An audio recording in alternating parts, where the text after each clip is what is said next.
In the early 1990s, CD-ROM was all the rage for consoles and computers, and many of the games being produced for this exciting new format were heavily involving FMV or full motion video. At the forefront of this was a company called Digital Pictures, who released a number of seminal FMV games, mostly for the Sega Mega CD or Sega CD, depending on where you were in the world. Now, these games in the last few years have recently been reborn on modern platforms thanks to the work of Screaming Villains, a developer based in the United States who has produced remastered anniversary editions of these titles. So in today's video, we're going to take a look at these games and see just what's changed from the originals. So, the first of these titles that Screaming Villains produced was a remaster of possibly the most infamous FMV game of all time, apart from Plumbers Don't Wear Ties, Night Trap. Yes, Night Trap, the bête noire of the anti-video game brigade in the early to mid 1990s. A game where, according to those who were trying to protect the youth of the day, you were trying to terrorise young women when in fact your entire responsibility in the game was to protect said young women. You do this, as you can see here on screen, by triggering a number of traps in the house which these teens are visiting, and you have managed to hack into the security system as a member of SCAT. No sniggering in the back, please.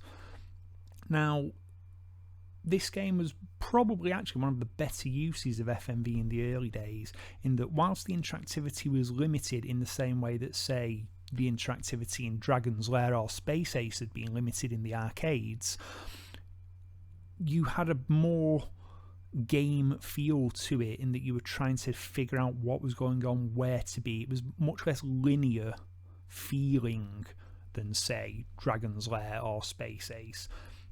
You know, as you can see, I'm bouncing around the rooms here, triggering traps to trap these weird bin liner covered vampires known as augurs, but also simultaneously to this there are other scenes playing out. So in a minute you'll see I'll cut through to the back hallway where you'll start seeing dialogue and action scenes from some of the games characters, but simultaneously to this there are still other vampires that need to be trapped. So it's a multi-tracked storyline where you can move around.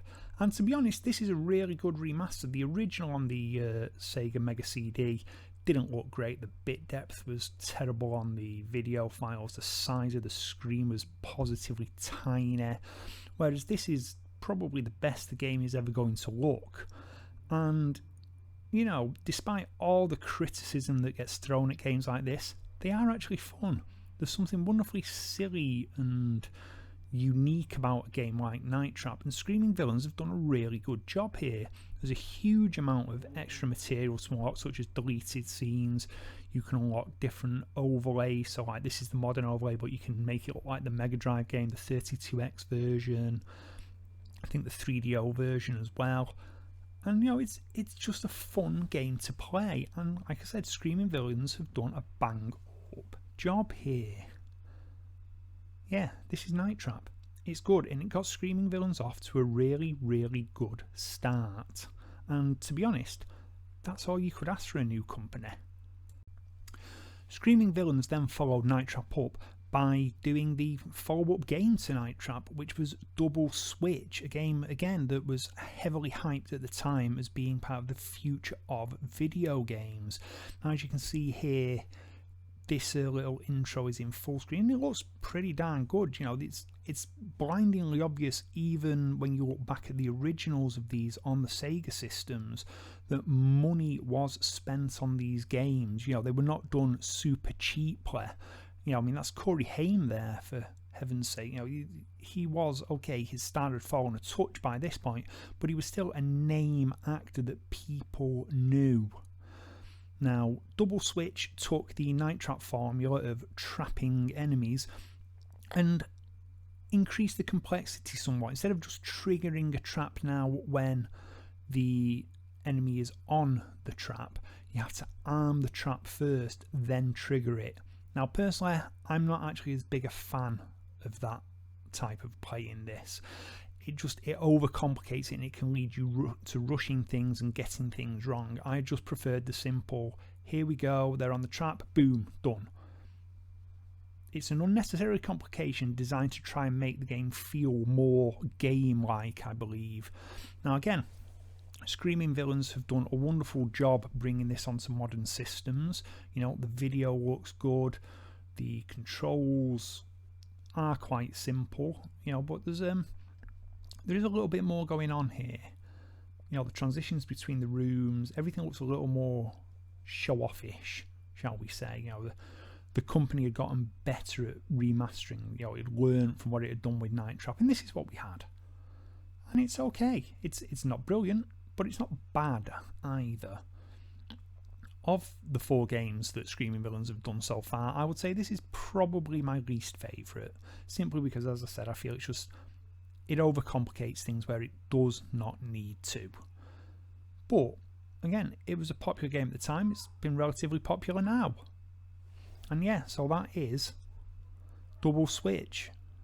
It's another FMV game with a fairly simple premise, and it does feel very, very 1990s, especially now. It really does.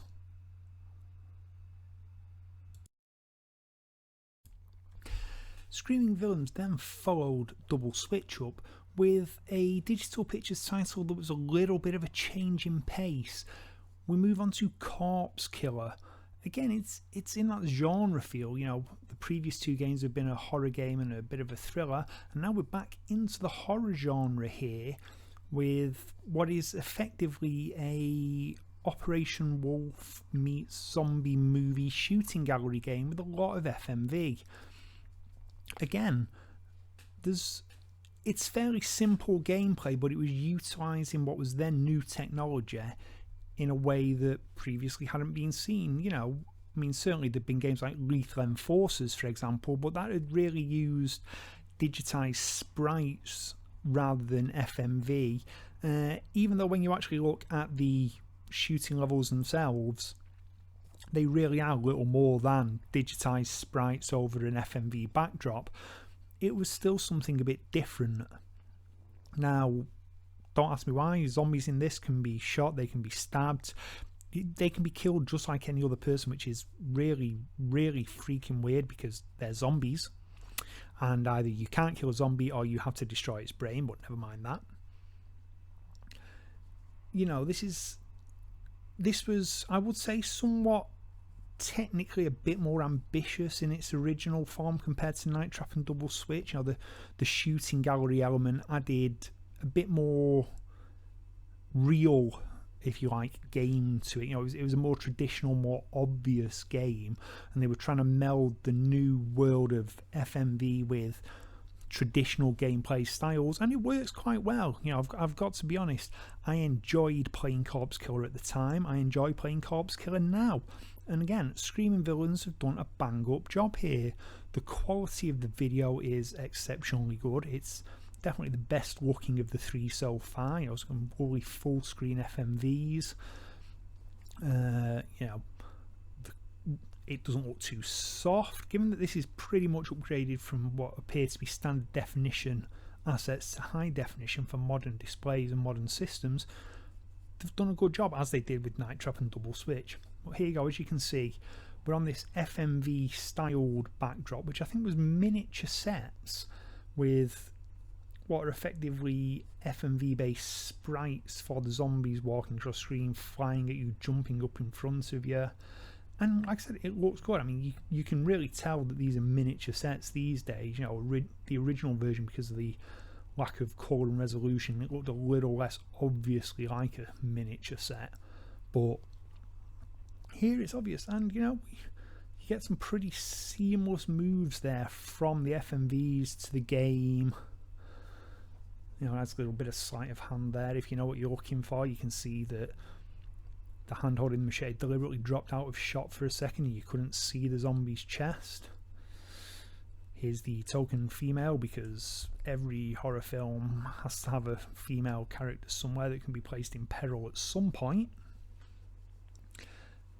admittedly, it's not only a teenager, but we're going slightly older here with a slightly shoddy journalist with the ever so slightly could be taken as being a bit racially stereotyped Caribbean guy who does speak in very much a Jamaican-esque patois, but you know,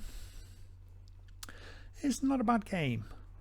Like I said, there's probably a bit more depth and a bit more longevity to this than, say, Night Trap or Double Switch, given that as you progress in the game you had to repeat levels to retrieve items and free your colleagues, so there is more game here. But other than that, you know, it's a fun title, and yeah, it's been well updated, as you can see. And finally we hit Ground Zero Texas Nuclear Edition. This is the most recent one from Screaming Villains, and it's a redo of Ground Zero Texas, which when it came out on the Sega Mega CD and Sega CD in the mid-90s was rumoured to have been the most expensive video game ever produced at that point. The budget was well north of $1 million. I believe something like $1.5 million was spent just on the filming of the FMV sequences. Now, one thing I'll say here, the quality of the video is not as good. I'm guessing this is due to source limitations. As you can see, there's a lot of aliasing there, a lot of jaggy edges. It's obvious that Screaming Villains have done their absolute best with it, but sometimes there's not much you can do. If the source material's a bit meh, the source material's a bit meh, and I would swear that that shot is taken from an episode of the A-Team. Absolutely swear down, that shot looked like it was from an episode of the A-Team. Now, we've got some, what was at the time state-of-the-art CGI rendering here for an FMV. Looks very, very bad today because it was clearly only ever done at a very low resolution, designed obviously to fit the Sega Mega CD, Sega CD's specifications, as you can see. And here, you know, it's again, we're into this kind of Operation Wolf shooting gallery system, except unlike Corpse Killer or Operation Wolf, this is static screen. This is much more like Lethal Enforcers. I will say there are a few problems with this release. It's clearly a bit buggy. It's literally brand new. It's only been out at the time of this recording for 48 hours. And there are a few glitches. The hit detection is off. You can shoot enemies and they clearly don't register the hit. And when it does, you get that nice cutaway. It's all very smooth. The transitions are nice. It's a good size video, but you can see the visual limitations. And it's disappointing after what's been some really rather spectacular work on Night Trap and Double Switch and Corpse Killer to get to this fourth one, where you would hope that the developers of Screaming Villains have really gotten a grip and gotten to grips with how to do these games, to see so many glitches in it. For example, this guy on the that keeps popping on onto the left of the screen here, it takes me a few hits to kill him, and it was just the hitbox is so very, very, even though it highlights the entire character, it appears that the hitbox is so very, very specific as to exactly where you have to be aiming the cursor to score the hit on him. It just feels off, which is sad because really, you know, I've had Ground Zero Texas on my Mega CD for years, and it's a bloody fun game to play through. You know, the story's refreshingly silly. You know, it's proper retro science fiction 1950s style invaders from Mars hokum, and it's fun. You know, it sits somewhere between, I feel, Night Trap and the Double Switch style of gameplay and the Corpse Killer gameplay. The single screen nature makes it a little more of a memory test compared to Corpse Killer, which is just a straight up shooting gallery. You can predict the loops of the enemies, it's very obvious. But you know, it's a fun game, and again, Screaming Villains have done really well here. In fact, Screaming Villains have done well across all four. If they can get the bugs ironed out on Ground Zero Texas here, who have done 4 solid modern updates of some FMV classics. And that's all you can ask in this day and age. You know, this is digital preservation work at its best. It's creating new versions of old classics, and that's your look at the work of Digital Pictures.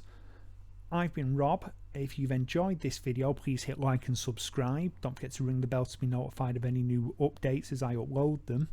You can find me over on Twitter under the handle at 8_16_32bit.